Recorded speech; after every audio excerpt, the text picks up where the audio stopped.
Ganda ng panahon ngayon. Mamaligi kami ng pagkain sa bahay. Parang ang kilay ko ata. Hindi ata pantay. Good morning pala sa inyong lahat. Good afternoon. Gusto nga ba?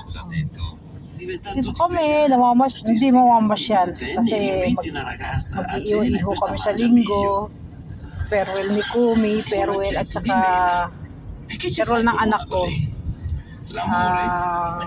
Maalis na siya uli. I hope God's will na makabalik siya uli dito sa Italy. Binawa ni Lord, maayos ng lahat. Ito nga pala ang aking asawa kong makulit. Sa Pasyendo Vlog kami yan. Ayan ang aking asawa. Ayan si Kumi. Pupunta kami ngayon sa supermarket dahil nga pag anong tawag nito, sa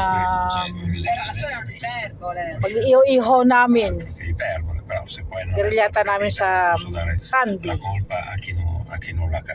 Eto ngayon, ayan ang life dito. Sometimes magkakasama-sama, sometimes matagal pa. Pagsasama-sama ng mga kakilala, hindi ko naman sinabing unity ng mga Pinay, hindi naman. Pakikita ko pala sa iyo ang lugar kung nasaan. Saan nga ba yan? Teka ha, sandali lang ha.